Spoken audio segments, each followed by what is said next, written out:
Assalamualaikum warahmatullahi wabarakatuh.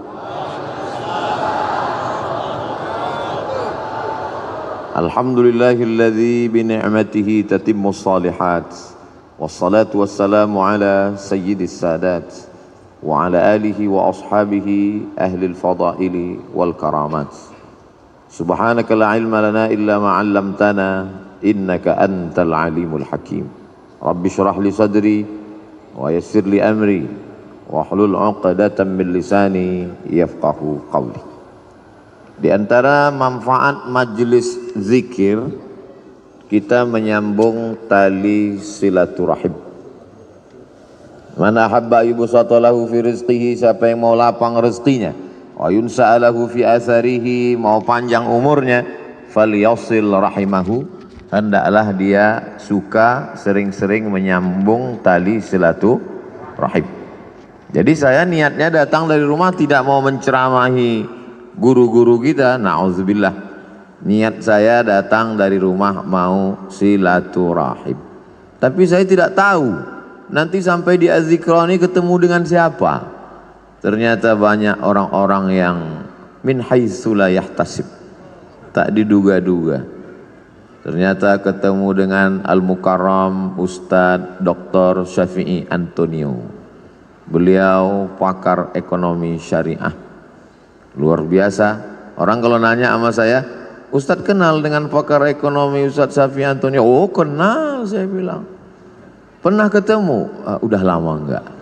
Hari ini di majelis ini kita ketemu dengan beliau.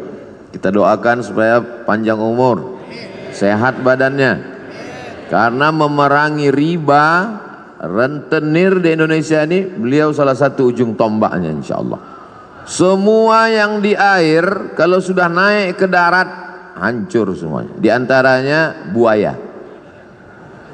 Buaya darat. Ada yang lebih mengerikan lagi, lintah. Lintah darat. Itu pawang lintah darat, ini orangnya. Ustadz Dr. Syafi'i Antonio. Kemudian di samping beliau Al-Mukarram, putra dari almarhum, untuk almarhum Al-Fatihah. A'udzubillahi minasyaitonirrajim. Bismillahirrahmanirrahim. Alhamdulillahirabbil alamin. Arrahmanirrahim. Maliki yaumiddin. Iyyaka na'budu wa iyyaka nasta'in. Ihdinas shiratal mustaqim, shiratal ladzina an'amta 'alaihim ghairil maghdubi 'alaihim waladdallin. Amin. Ada pula tadi kita bertemu dengan ahlullah. Allah tidak punya keluarga, lam yalid wa lam yulad. Tapi ada orang yang disebut dengan ahlullah. Siapa itu? Hamalatul Quran. Umurnya dipakai untuk Al-Quran. La hasada illa fisnataini. Tidak boleh iri kecuali kepada dua orang. Siapa itu? Orang yang diberi Allah ilmu Al-Quran pagi, petang, siang dan malam. Pikirannya Al-Quran, hatinya Quran, lisannya Quran. Beliau adalah Syekh Isam dari Mesir asli. Abdul Somad Mesir juga, cuman KW. Beliau Masya Allah tabarakallah. Tadi saya minta doa dengan Syekh Isam. Syekh Isam doakan, Allahu Akbar, doakan saya karena lisan beliau bersih.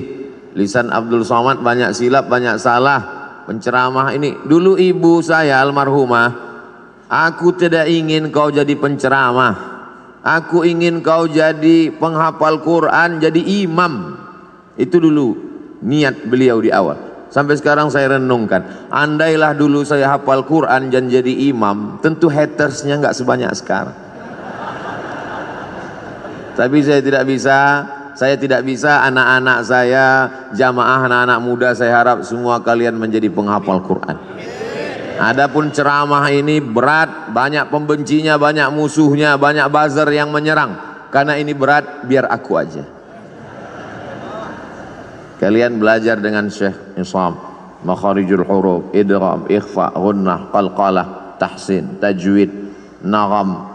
Setelah itu kemudian qiraat, sampai benar-benar menjadi orang-orang khairukum, orang yang paling baik di antara kamu, bukan yang paling kaya karena harta tinggal, bukan yang paling tinggi jabatannya karena hisabnya lama, tapi yang paling mulia man ta'allamal Qur'ana wa 'allamahu, orang yang belajar dan mengajarkan Al-Qur'an.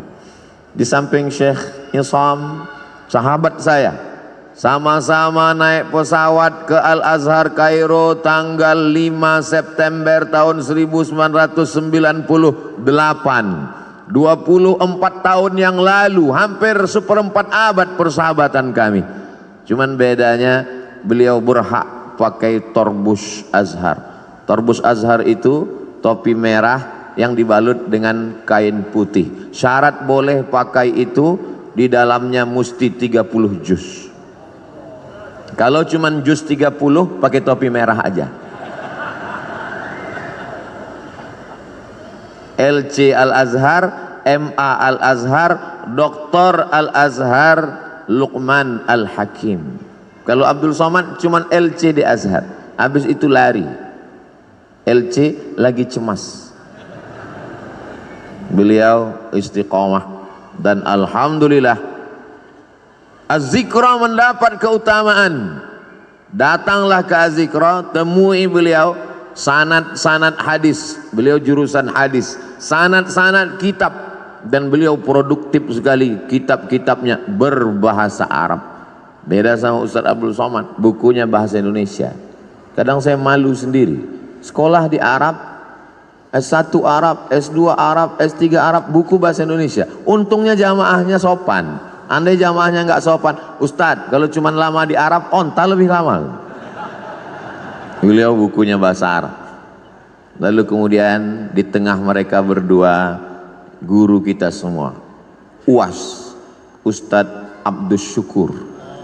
Ini yang asli, karena pakai shin, Ustadz Abdus Syukur. Baru kali ini dalam sejarah UAS 3 orang bisa kumpul bersama. Ustadz Abdul Somad, Ustadz Abdul Syukur, Ustadz Ahmad Syafi'i Antonio.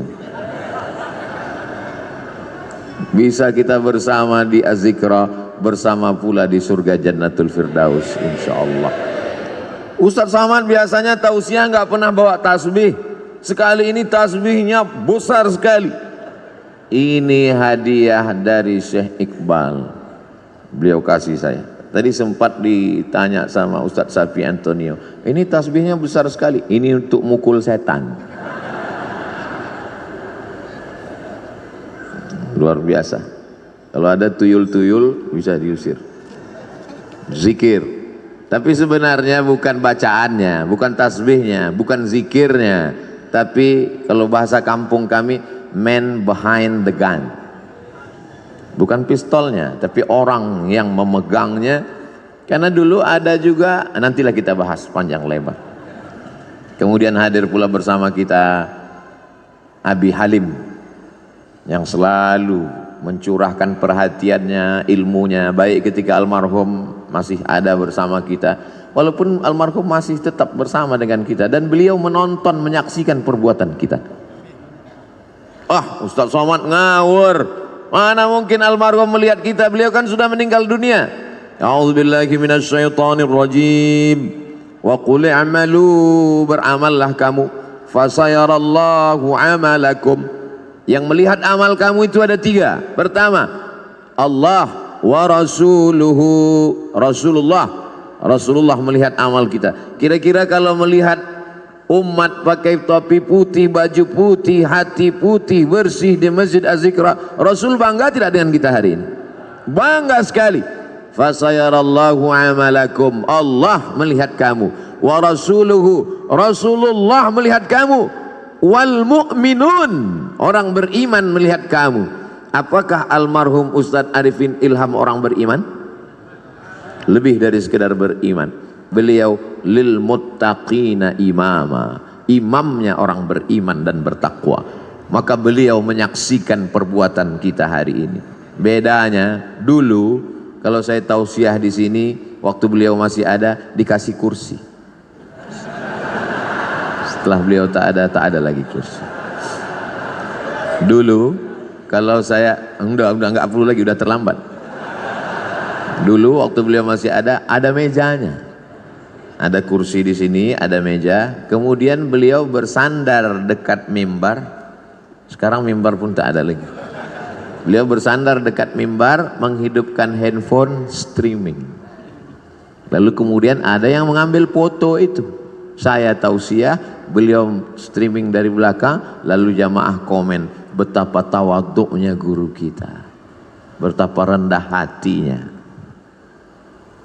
Ngaji mungkin lebih khusyuk kalau pakai kursi, akan datang. Tapi karena hari ini jamaah rindu, kalau pakai kursi nggak kelihatan, terutama di atas. Saya ini digelar Ustaz Ummat wal Ummahat, emak-emak garis keras. Sudah lama tidak kumpul pengajian, hari ini bisa kita bersama. Tapi akan datang tradisi yang dulu-dulu itu tetap kita buat. Ada kursinya, ada mejanya, ada mimbarnya, karena banyak jamaah yang ingin kesan-kesan seperti itu ada, walaupun orangnya tidak ada, tapi beliau ada bersama kita dan melihat perbuatan kita. Itulah mengapa anak-anak mesti baik, mesti soleh, karena ketika kita meninggal nanti kita tonton perbuatan anak kita. Kita lihat dia berzikir, kita lihat dia bersama orang soleh, maka dia senang melihat kita hari ini. Kehadiran kita di Az-Zikra menyenangkan hati guru kita. Mudah-mudahan guru kita tenang dan kita pun juga mendapatkan limpahan ketenangannya insyaallah. Adapun guru-guru yang tak dapat saya sebutkan satu persatu, insyaallah semuanya dimuliakan Allah Subhanahu wa taala. Masalul ladzi yadhkurullah wal ladzi la yadhkurullah kamatsalil hayyi wal mayyit. Perumpamaan orang yang berzikir, orang yang tidak berzikir, seperti orang hidup dan orang mati. Hari ini semua yang berzikir berarti hidup. Tetangga kita di rumah yang tidak berzikir berarti mati. Ibu-ibu kalau suaminya berzikir hidup. Kalau suami ibu tidak berzikir berarti ibu sudah lama nikah dengan zombie.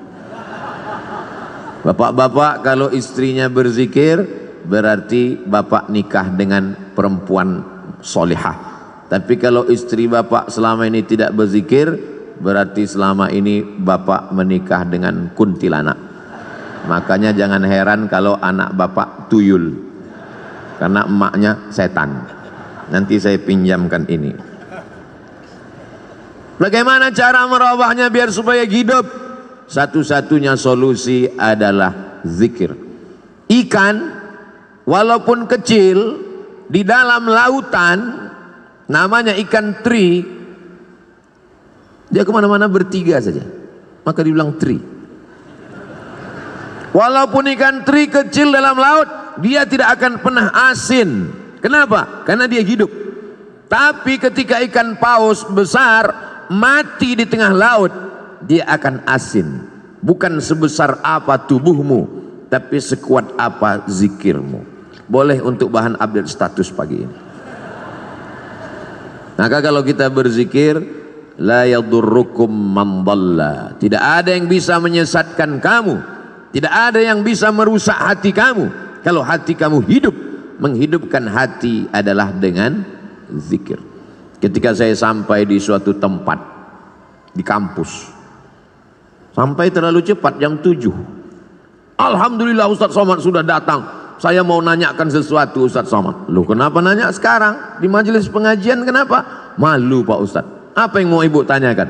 Hati saya ini Pak Ustaz tenang sekali. Alhamdulillah. Memang begitu hati orang berzikir, Bu. Tapi tenangnya kalau lagi dengar lagu dangdut. Berarti kamu mendapat ketenangan palsu.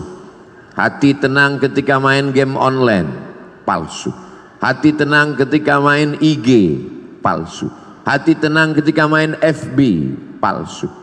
Ini perasaan Ustaz Somad ini ngomongnya nggak sesuai sama perbuatannya.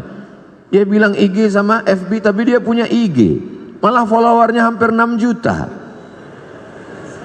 Itu yang baru, yang 9 juta hilang. Itu memang IG namanya Ustadz Abdul Somad, tapi saya nggak tahu passwordnya. Saya tidak pernah main IG itu, cuman kontrol sekali-sekali aja. Loh, Ustadz kok bisa kontrol? Berarti punya IG? Nah, punya fake IG. untuk ngelihat-ngelihat aja siapa yang ngejek-ngejek. Hati kita mesti selalu dalam zikir. Maka sesungguhnya doa-doa itu adalah zikir. Bangun tidur, alhamdulillahilladzi ahyana ba'dama amatana wa ilaihin nusyur. Mau berangkat, bismillahi tawakkaltu 'ala Allah la haula wala quwata illa billah. Mau masuk WC, Allahumma inni a'udzubika minal khubuthi wal khaba'is. Mau makan, Allahumma barik lana fima razaqtana wa qina adzabannar. Mau melihat wajah di cermin, Allahumma kama hassanta khalqi fahassin khuluqi. Mau tidur, jangan dibaca. Kadang tidak dibaca pun tertidur. Apalagi di majelis zikir. Kalau ada yang tertidur di majelis zikir di azikra, jangan marah. Itu menunjukkan zikirnya berhasil. Karena hatinya tenang. Orang barat makan obat, pergi ke psikiater dan konsultasi ke psikolog karena tidak bisa tidur. Nama penyakitnya insomnia. Kalau amnesia, hilang ingatan. Insomnia, tidak bisa tidur karena hatinya galau, padahal rumahnya ada, padahal mobilnya besar, padahal badannya sehat, padahal kerjanya ada, tidak bisa tidur karena kacau pikirannya. Anehnya umat Islam tenang, barokah zikir. Ustadz ceramah, dia tidur. Begitu bangun, kok sebentar sekali tausiahnya. Ini orang luar biasa, ketenangan yang luar biasa. Siapa yang menanamkan ketenangan itu? Wallazi anzalas sakinata, Allah yang menurunkan ketenangan fi qulubil mu'minin, ke dalam hati orang yang beriman. Ala bidzikrillahi tatmainnul qulub, dengan banyak berzikir maka hati menjadi tenang. Saya bingung nih Ustadz Somad, apa yang kau bingungkan? Kata Abi ini zikirnya subhanallah walhamdulillah. Terus kata Ustadz ini zikirnya astaghfirullah. Terus kata Habib zikirnya Allahumma sholli ala sayyidina Muhammad. Terus kata Kiai zikirnya la ilaha illallahul malikul haqqul mubin Muhammadur Rasulullah shadiqul wa'dil amin. Jadi itulah Pak Ustadz. Sampai sekarang ilmu sudah banyak, tapi sampai sekarang saya belum berzikir. Pilih mana yang paling berkesan di hatimu. Saya berzikir itu kalau pakai irama yang dipakai oleh almarhum dulu Ustadz, karena itu terngiang di telinga saya. Astaghfirullahalazim, astaghfirullahalazim, astaghfirullahalazim, astaghfirullahalazim, astaghfirullahalazim, astaghfirullahalazim, astaghfirullahalazim, astaghfirullahalazim, astaghfirullahalazim, astaghfirullahalazim, astaghfirullahalazim, astaghfirullahalazim. Di mana Ustadz pertama kali mendengar itu? Di Pekanbaru Riau. Beliau datang di sekolah polisi, beliau tausiah, saya tausiah, beliau zikir. Itu pertama kali saya dengar. Setelah pulang, terngiang di telinga saya. Beliau sudah pulang ke Jakarta, saya duduk di rumah, terdengar suara itu. Astaghfirullahaladzim. Terbayang wajahnya. Pulang saya ke rumah, mau tidur malam, astaghfirullahaladzim. Bangun saya tengah malam, terdengar lagi astagfirullah. Ternyata kalau kita jatuh cinta, terbawa sampai ke mimpi. Tapi itu bisa juga dibalik. Andai kita jatuh cinta sama artis Korea, kira-kira terbawa agak ke mimpi? Bisa terbawa. Andai kita jatuh cinta sama bule penyanyi barat, nggak sunat, nggak mandi wajib, terbawa ke mimpi, terngiang di telinga. Mohon jangan tersinggung. Ini ceramah ini di-share kemana? Saya takutnya nanti disomasi oleh ikatan orang yang nggak sunat dan nggak mandi wajib. Tolong nanti sebelum diupload diedit dulu. Abdul Somad takut ya. Saya nggak takut, jamaah yang nggak kuat. Banyak jamaah yang tua-tua, ibu-ibu, Ustaz Somad tolonglah ceramah yang slow-slow aja. Kami nggak tahan melihat, gemetar tangan kami, rasanya mau kami banting aja handphone nih Pak Ustaz. Ya banting aja, nggak bisa beli handphone baru Pak Ustaz. Jamaah yang dimuliakan Allah Subhanahu wa ta'ala, ada suara-suara yang bergetar masuk ke dalam hati kita. Di antara suara yang bergetar itu adalah suara almarhum. Dia punya gelombang suara tertentu yang bisa masuk ke telinga, ke relung hati, ke tangkai jantung, ke tulang sumsum, ke otak kita. Subhanallah walhamdulillah wala ilaha illallah wallahu akbar. Subhanallah walhamdulillah wala ilaha illallah wallahu akbar. Subhanallah walhamdulillah wala ilaha illallah wallahu akbar. Yang beliau baca itu juga dibaca orang lain, betul? Yang beliau ucapkan itu diucapkan orang lain. Tapi kenapa ketika orang lain yang mengucapkannya tidak berkesan di hati kita? Kisah ini diceritakan dalam kitab Laqtul Marjan, ditulis oleh Al-Hafiz Jalaluddin Abdurrahman As-Suyuti, bahwa ketika itu ada adik raja di Baghdad sakit, perempuan, diganggu oleh jin. Ternyata jin berani juga mengganggu adik raja, bisa lolos dari Satpol PP. Lalu kemudian datanglah orang menemui Imam Ahmad bin Hambal di Baghdad, meninggal tahun 241 Hijrah, imam mazhab yang keempat, mazhab Hambali. Imam Ahmad bin Hambal, ya, tolonglah datang ke istana. Kenapa? Adik sultan sakit, tolong obati, bacakan ruqyah. Kata Imam Ahmad bin Hambal, aku tidak mau dekat ke penguasa. Jadi gimana? Adik sultan sakit, gimana cara mengobatinya? Itu di kamar mandiku ada sendal yang selalu kupakai untuk berwudu. Bagus pakai sendal di toilet supaya percikan air najis jangan sampai membuat wudu kita was-was. Itu di toilet ada sendal kayu, kop-kop. Coba bawakan ke adik raja yang sakit. Dibawa sendal itu ke adik raja yang sakit, sehat. Hari berganti, musim berubah, bulan berganti tahun, tiba-tiba adik raja kumat sakit lagi, kerasukan setan, sakit. Dibawa lagi sendal itu. Kata setan yang ada dalam ngerasuki adik raja, aku bukan takut sama sendalnya, tapi sama yang punya sendal sudah meninggal. Tepat pada hari meninggalnya Imam Ahmad bin Hambal. Jadi bukan pada, oh kalau begitu Ustaz menyepelekan bacaan. Tidak salah bacaannya. Berapa banyak orang membacakan tasbih itu karena hatinya lalai. Subhanallah walhamdulillah wala ilaha illallah wallahu akbar. Lidahnya, hatinya, kenapa gaji 13 belum turun? Allah tidak menerima hati yang lalai. Maka mulutnya berzikir, hatinya tetap mengagungkan Allah Subhanahu wa ta'ala. Bagaimana caranya Pak Ustadz? Kamu punya hati kan? Iya. Sudah dicek. Ternyata pas dicek sama dokter, status hati empty, kosong. Na'udzubillah. Mudah-mudahan kita masih punya hati. Kalau ada orang rumahnya besar, tetangganya kelaparan, ciri-ciri orang tak punya hati.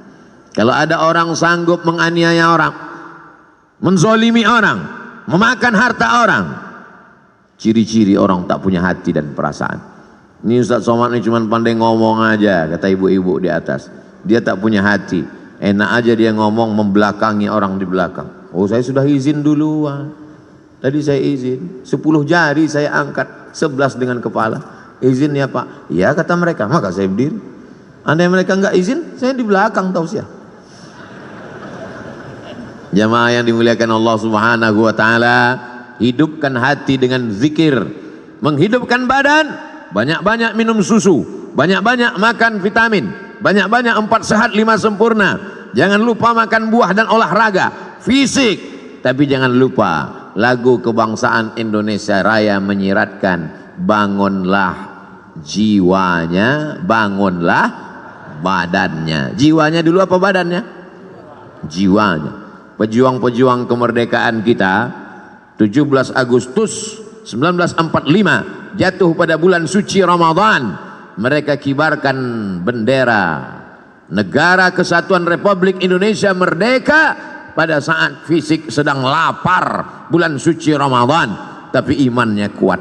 Hari ini banyak orang yang badannya sehat tapi hatinya sakit. Maka hati yang sakit ini dibawa berzikir.